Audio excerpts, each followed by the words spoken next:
말씀의 제목은 하나님의 질서 따르기입니다. 하나님의 질서 따르기. 현대 교회와 이 시대 속에서 겪고 있는 여러 가지 이슈 중 한 가지는요, 이 남성과 여성의 이 역할에 관한 것입니다. 요즘같이 성 역할의 차이가 많이 줄어진 시대 속에서 이 성경 속 말씀을 보면 성적인 역할이 분명하게 정해져 있음을 우리가 보게 됩니다. 그래서 이 시대 속에서 이러한 말씀을 접할 때면은 이 성경 말씀이 굉장히 구시대적이구나, 굉장히 시대착오적인 것은 아닌가, 우리가 이렇게 판단을 하곤 하죠. 그런데 하나님께서 이 교회 그리고 가정 안에 남성과 또 여성의 이 고유한 역할과 질서를 세우신 이유는요, 분명합니다. 그것은 우리를 억압하려고 하거나 또 특별히 이 여성을 억압하려고 하거나 제한하려고 그런 말씀을 적으신 것이 아니라, 이렇게 하나님이 말씀하신 질서 속에서 더 깊은 영적인 성장과 하나님의 평안을 누리게 하려고 하시기 위하여서 이 질서를 만드셨음을 우리가 기억해야 된다는 것입니다. 다시 한번요, 이 남성의 역할과 여성의 역할이라는 하나님이 질서를 만드신 이유는 어떤 한 성을 억압하려거나 제한하려고 하는 것이 아니라, 그 질서 속에서 또 하나님의 영적인 깊은 깨달음을 얻게 하시려고 하시는, 그리고 하나님의 평안을 누리려고 하게 하시는 그런 뜻이 그 질서 속에 담겨 있다는 것입니다. 오늘 바울은 에베소 교회를 향해서 그 질서를 이야기하고 있는 것입니다. 그런데 오늘 이 본문을 더 잘 이해하기 위해서는요, 우리가 이 에베소라는 지역, 또 에베소 교회가 당도했던 상황에 대해서, 역사적인 상황에 대해서 조금 나누어 볼 필요가 있습니다. 이 에베소는요, 이 로마 제국 시대에 가장 번영된 도시 중 하나였습니다. 상업적으로도 굉장히 크게 발달되었던 도시가 바로 이 에베소 도시였고, 다양한 문화와 또 종교가 활발하게 이루어졌던 곳이 바로 이 에베소라는 지역이었습니다. 그 중에 특별히 이 에베소 지역에는요, 아주 큰 신전이 있었는데, 바로 아데미 신전, 그리스 말로 하면 아르테미스 신전이 있었던 곳이 바로 이 에베소 지역이었습니다. 이 신전이 얼마나 컸으면 이 고대 7대 불가사의 중 하나, 지금은 그 신전이 파괴가 되어서 그 불가사의에서는 배제되었지만, 이전에는요, 고대 7대 불가사의 중 하나일 정도로 정말 이 큰 신전이, 그 에베소의 모든 문화를 아우렀던 그 신전이 바로 이 아데미 신전이었습니다. 근데 아데미 신전이 무엇입니까? 이 아데미라는 신을 섬기는 곳인데, 그 신을 섬기는 사제들, 제사장들이 모두 여성이었습니다. 여성들이 중심이 되어서 숭배를 하고 제사를 드리고 밤에 그런 성적인 문란과 번영을 이룩했던 것이 바로 그 아데미 신전의 일이었죠. 그래서 이 아데미 신전이 중심으로 이루어진 에베소 사회에서 성장한 이 여성들이요, 그러니까 에베소 교회에서 태어나고 자랐던 그 여성들은요, 교회 안에서도 그런 유사한 역할을 기대하거나 어떤 여성이 강력한 권위를 가지는 그런 것을 기대했던 것이 이 교회를 다녔던 여성들의 마음속에 있었다는 것입니다. 교회 내에서 이 남성의 역할이 정해져 있고 여성의 역할이 정해져 있는 그런 하나님의 질서를요, 굉장히 부당하다고 여기고, 그 가운데 여성이 조금 더 목소리를 내야 된다라는 움직임이 이 에베소 교회 가운데 있었다는 것이죠. 그래서 바울은 이러한 상황 때문에 더더욱 교회가 올바른 질서를 유지해야 되는 필요성을 느꼈고, 오늘 이렇게 말씀을 하고 있었던 것이었습니다. 그래서 오늘 말씀을 통해서 우리가 함께 나누길 원하는 것이 있습니다. 그것은요, 여자가 교회에서 나서면 안 된다라는 그냥 이 1차원적인 그런 메시지가 아니라, 교회 안에서 또 이 땅 가운데 창조하신 하나님께서 세우신 질서를 우리가 지켜내기 위해서 우리가 어떻게 행동을 해야 되는지 함께 나누고자 하는 것입니다. 그리고 오늘 바울은 그것을 에베소 교회를 향해서 말씀했지만, 오늘을 살아가는 우리 가운데도 똑같은 도전으로 남아야 된다고 저는 여러분에게 말씀드리고 싶습니다. 오늘 말씀을 통해서 바울이 그렇게 외쳤던 권고를 통해서 우리가 이 땅을 살아가는 우리들도 마찬가지로 이 교회 가운데, 이 땅 가운데 올바른 질서를 세워가시는 우리 성도님 되시길 간절히 소원합니다. 그 다음에 첫 번째로 하나님의 질서 따르기 첫 번째는요, 거룩한 손을 들라는 것입니다. 거룩한 손을 들라. 오늘 말씀이 8절부터 이제 시작되는 말씀 가운데 이 말씀은요, 이 예배를 드리는 데 있어서 각 처소에서 하나님께 예배를 드리는 데 있어서 남성과 여성이 지켜야 될 규범에 대해서 이야기를 하고 있습니다. 그리고 가장 먼저 남성이 지켜야 될 권고에 대해서 이야기를 하고 있죠. 8절 말씀입니다. 그러므로 각 처에서 남자들이 분노와 다툼이 없이 거룩한 손을 들어 기도하기를 원하노라. 여기서 보면 먼저 남성에 대해서 이야기를 하고 있는데 남성은요, 분노와 다툼이 없어야 한다고 이야기를 하고 있습니다.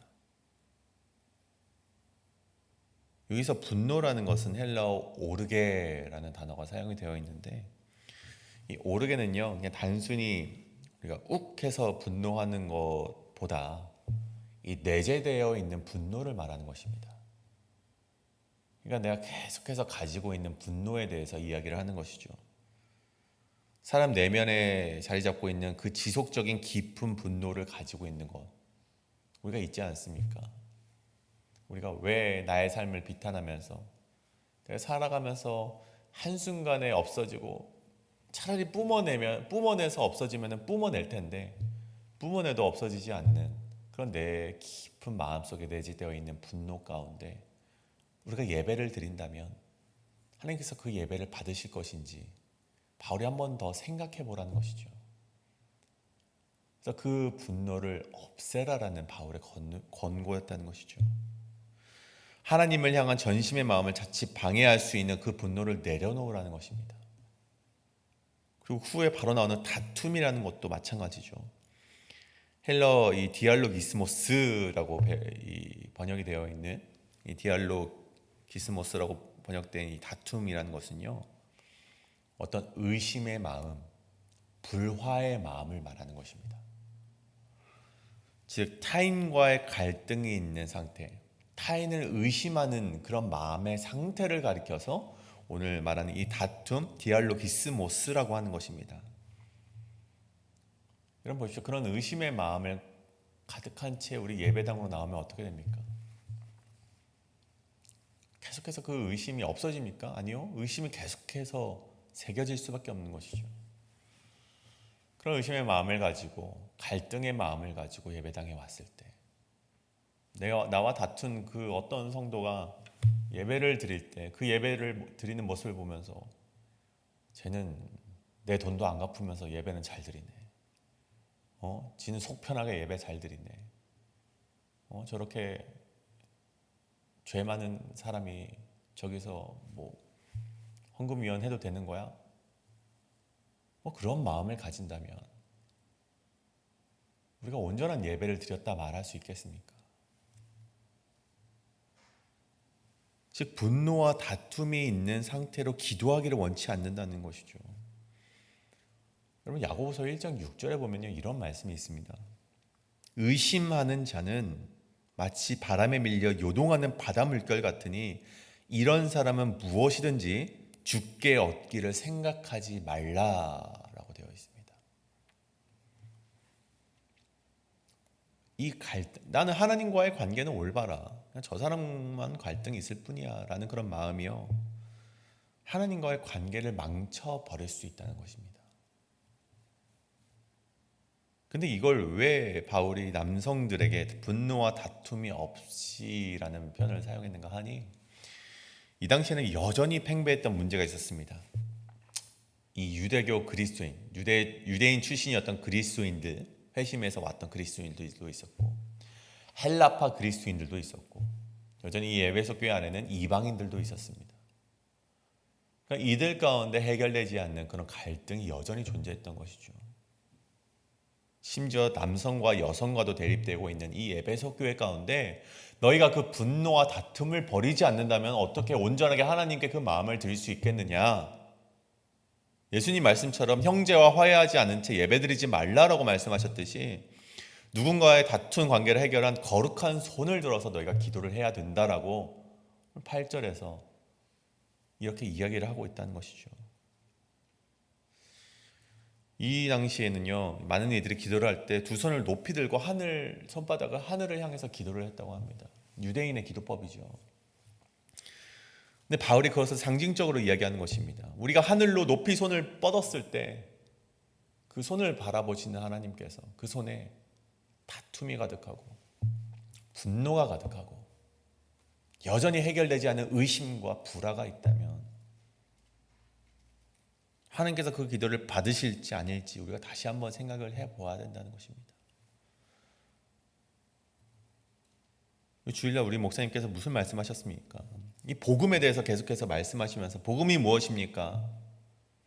물론 우리가 잘 아는 이 바울이 말했던 우리가 함께 나누었던 그 말씀처럼 그 예수 그리스도가 우리의 복음이 되시지만 이 복음의 문제에 있어서 가장 중요한 것은요, 우리 안에 있는 죄의 문제를 해결해야 된다는 것입니다.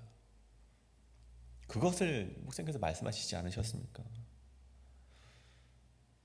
이 에베소에 임했던 문화적인 혼란의 상황과 논쟁이 가득한 환경과 더럽혀진 질서 가운데 여전히 세상 사람들과 다를 바 없는 손바닥에 있는 죄로 하나님께 그 손을 올려드린다면 그것은 온전한 예배가 될 수 없다는 것이죠. 이제는 하나님 앞에서 나의 죄를 낱낱이 고하고 용서와 회복을 바라는 경건한 마음으로써 우리가 하나님께 높이 손을 올리며 기도를 올려드려야 된다는 것입니다. 오늘 바울이 에베소 교회 남성을 향해서 이 말을 전했던 이유는요, 특별히 남성 가운데 이 문제가 크게 대두되었기 때문에 말을 했던 것입니다. 그렇기 때문에 오늘날을 살아가는 우리에게 이 말씀은 꼭 남성에게만 해당되는 것이 아니라 우리 모두에게 해당되는 말씀으로서 받아야 된다는 것이죠. 신앙인이라면 모두가 그런 분노와 다툼의 마음을 내려놓고 하나님께 나의 죄를 낱낱이 고하며 우리의 거룩한 손을 들어 하나님께 기도할 줄 알아야 된다는 것입니다. 우리 모두가 교회 내 올바른 질서를 위해 우리 가운데 내재되어 있는 분노와 의심, 다툼과 억압을 제하시고 온전한 마음으로 하나님께 두 손을 들고 나아가시는 저와 우리 성도님들 되시길 간절히 소원합니다. 두 번째로 하나님의 질서를 따르라. 두 번째는 단정되고 조용히 질서를 지키라는 것입니다. 단정되고 조용히 질서를 지키라. 이제 9절부터는요, 여성에 대한 말씀이 나오기 시작합니다. 오늘 보시면 9절에 또 이와 같이 여자들도 단정하게 옷을 입으며 소박함과 정절로서 자기를 단정하고 따은 머리와 금이나 진주나 값진 옷을 하지 말고 오직 선행으로 하기를 원하노라. 이것이 하나님을 경외한다 하는 자들에게 마땅한 것이니라. 여기서 단정하게라는 말이 나오죠. 9절에요.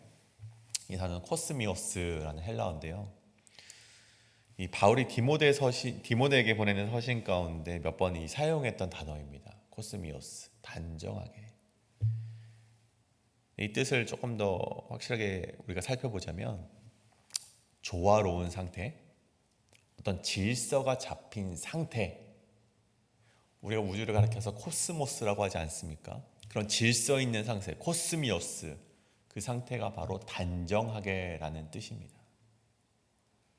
즉 여성은 단정하게 옷을 입어라 라고 되어 있는데 여기서는 옷이라고 표현을 했지만 옷 자체보다는요, 이 옷과 더불어서 태도의 단정함을 이야기하는 것입니다.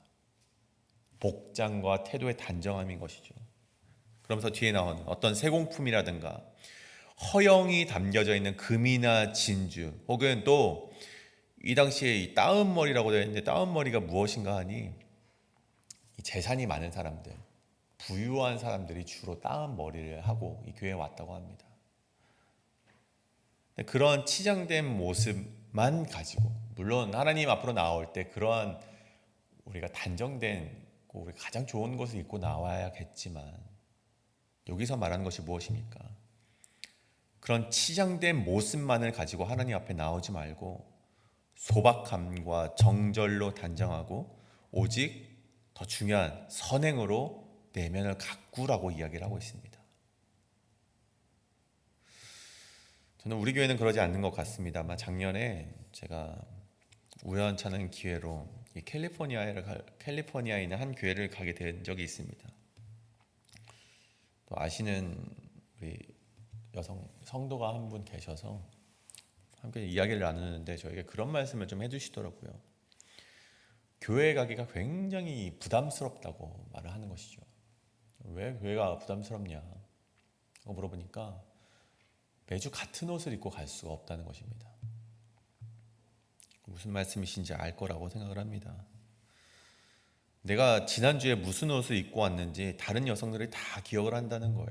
내가 어떤 가방을 들고 갔는지도 기억을 하고 내가 어떠한 액세서리를 하고 왔는지도 기억하고 심지어 저 사람이 어떤 신발을 신고 왔구나, 몇 주째 같은 신발을 신고 왔구나라는 것을 여성들이 다 뒷자리에서 이야기를 하고 있다는 것입니다.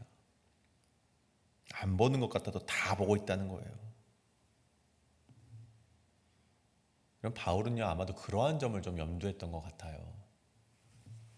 이 당시 에베소 교회에 있는 여인들이요, 이 10절에 나오는 오직 선행으로 그 마음을 아름답게 채워가는 것이 아니라 외적인 화려함에 치중을 하고 과시하는 신앙을 가졌던 것이 바로 이 당시에 여인들의 행태였던 것 같습니다. 그래서 바울이 그들에게 이렇게 권면을 했던 것이죠. 너희가 그렇게 겉모습을 치장하지 말고 오직 선행으로 그 내면의 아름다움을 가꾸라는 것이죠. 그러면서 11절에 무엇라 말합니까? 여자는 일체 순종함으로 조용히 배우라. 12절 여자는 가르치는 것과 남자가 주관하는 것을 허락하지 아니하노니, 마지막에 또 한 번 오직 조용할지니라. 앞서서는 너희의 그런 외적인 화려함에 치중하고 과시하는 신앙을 내려놓고 이제 선행으로 내면의 아름다움을 가꾸십시오. 권고한 다음에 그 다음 절 11절과 12절에서는 여자는 일체 순종함으로 조용함을 배우라라고 말을 합니다. 여기서 말하는 조용히 하다는요 속된 말로 입 닫아 그 말이 아닙니다. 너희 입 닫고 있어, 교회에서는 어디 여자가 말을 해, 그런 말이 아니죠. 여기서 말하는 이 조용이라는 헤시키아라는 이 헬라어는요 내적인 평안의 상태, 질서 있는 상태를 말하는 것입니다. 다시 한번 내적인 평안의 상태를 가리켜서 오늘 이 헤시키아라고 번역된 그 조용히 하라라고 바울이 권고를 했던 것입니다. 그렇다면 이 헤시키야가 어디에서 사용되었는가 하니 사도행전 22장에서 사도 바울이 유대인들 앞에서 변론을 합니다. 근데 변론을 하는데 히브리어로 변론을 해요. 히브리어로 하나님의 말씀을 자신을 변론을 하는 것이죠. 근데 그때 말씀에 기록되게 그가 히브리어로 말을 할 때 그 군중들이 조용해졌다라고 되어 있습니다. 이 조용해졌다가 무엇입니까? 질서가 잡히게 되었다. 그가 그 말을 들으려고 귀를 기울였다. 그런 뜻을 가지게 되는 것이죠. 헤시키야. 그 말을 듣기 위해서, 바울의 말을 듣기 위해서 질서 있게 경청하는 상태, 내면의 평안한 상태를 헤시키야라고 하는데 바로 그러한 상태를 바울이 이 교회에 있는 여성들에게 권고를 했다는 것이죠. 뿐만 아닙니다. 데살로니가전서 4장 11절에 보면요 바울은 여성뿐만이 아니라 데살로니가 교회 성도들에게 모두에게 이렇게 말을 합니다. 조용히 자기 일을 하고 너희 손에 일하기를 힘쓰라. 즉 평안한 상태 가운데 질서 있게 일을 하라라고 바울이 계속해서 권고를 하는 것입니다. 즉 바울의 이야기는요 너희 이야기하지 마, 너 입 닫고 있어 라는 그런 표현이 아니라 너희가 하나님의 교회 가운데 거하려면 너희가 질서 있게 있어야 된다. 내면의 평안함을 가진 상태로서 너희가 교회 안에 거하라라고 권면을 하는 것이죠. 그 후에 나오는 하나님이 말씀하신 창조 질서를 언급하면서까지 그 창조 질서를 지켜내기 위해서 너희 역시 질서 있는 상태로 배우라는 것입니다. 바울이 에베소 교회 여성들에게 단정하게 조용히 질서 있게라고 행동하라는 그런 권면들은요 단순히 겉으로 드러나는 태도만을 지적한 것이 아니라 하나님 앞에서 내면의 경건함과 순종하는 마음으로 자신의 자리를 지키고 하나님의 창조의 질서를 너희가 지켜라, 그 말을 하는 것이라는 사실입니다. 왜 그렇습니까? 너희만 조용하면 교회가 편하기 때문에 너희만 조용하면 돼, 그 말이 아니죠. 하나님께서는요, 바울을 통해 말씀하시는 것은요, 그런 온전한 질서 속에서 그 여성들도 하나님의 말씀을 배우고 성장하길 원하셨기 때문이었습니다. 단순히 질서를 자리 잡아서 문제가 없는 상태를 만들려고 그러는 것이 아니라, 그럼 내적인 평안을 여성들도 가지고 영적인 성장과 또 교회의 성장을 이룩하기 위하여서 오늘 바울은 그 하나님의 말씀을 대언하면서 여성들에게 이렇게 말을 했다는 것입니다. 즉 거룩한 신앙의 공동체를 세우기 위해서, 또 그 개개인이 하나님의 그 말씀으로서 깊은 영성가로 성장하기 위해서 이렇게 말을 했다는 것입니다. 여러분, 이 바울의 권면은요, 오늘날을 살아가고 있는 우리에게도 동일하게 적용된다는 것입니다. 하나님께서 세우신 질서를 지키고 조용히 순종하며 배우는 자세가 결국 하나님께서 원하시는 공동체를 이루어가는 과정이라는 것이죠. 오늘 하루를 살아가시며 우리가 그러한 마음과 그러한 태도가 나에게 있는가 되돌아보시길 간절히 소원합니다. 혹 내 마음속에 다툼이나 분노는 없는지, 또 우리 안에 혹은 허영이나 자랑하는 마음이 자리 잡고 있지는 않은지는 되돌아보시고 오직 하나님께서 기뻐하시는 거룩한 마음 가운데로 나가길 원합니다. 그런데 그 거룩한 마음으로 나가기 위해선 우리가 하나님 말씀에 순종하고 조용히 배워야 된다는 것입니다. 그 조용이라는 것은요, 다시 한번요, 질서 있는 상태, 그리고 내면의 평온한 상태, 하나님의 말씀을 기다리며 경청하는 상태에 들어가야 된다는 것입니다. 그러할 때에만이 하나님이 주시는 그 질서를 우리가 깨달아 알 수 있다는 것이죠. 저는 그것이 우리 가정과 교회와 그리고 내 개인 가운데 함께하기를 간절히 소원합니다. 그리하여서 우리 모두 각자의 자리에서 하나님께서 원하시는 질서를 세워가시고 온전한 순종으로 성숙한 신앙인을, 또 내 안에 있는 우리 깊은 그 영성의 그 탑을 세워 나가시는 우리 성도님들 되시길 간절히 소원합니다. 함께 기도하실 텐데요, 이것을 놓고 함께 기도하시겠습니다. 하나님, 내가 하나님의 질서를 세워가기 위하여서, 우리 가정에, 우리 교회에 이 질서를 세워가기 위하여서 내 마음속에 분노와 다툼이 있다면 내려놓게 하여 주시옵소서. 내가 하나님께 높이 올린 그 손 가운데 하나님께 온전한 마음으로 드리지 않고 이 더럽혀진 거룩한 손을 하나님께 올려드리고 있다면 그 손을 내리고 가장 먼저 내 죄를 낱낱이 구하고 회개하며 하나님께 나아가는 신앙을 나에게 허락하여 주시옵소서. 또 우리 안에 허영이나 자랑하는 마음이 여전히 존재하고 있다면 내려놓게 하시고 우리가 하나님 앞으로 나아갈 때 조용하게 질서 있는 마음으로 하나님의 말씀에 경청하는 마음으로 그런 자세로 나아가게 하여 주시옵소서라고 이제 함께 통성으로 기도하며 나아가시겠습니다. 기도하겠습니다.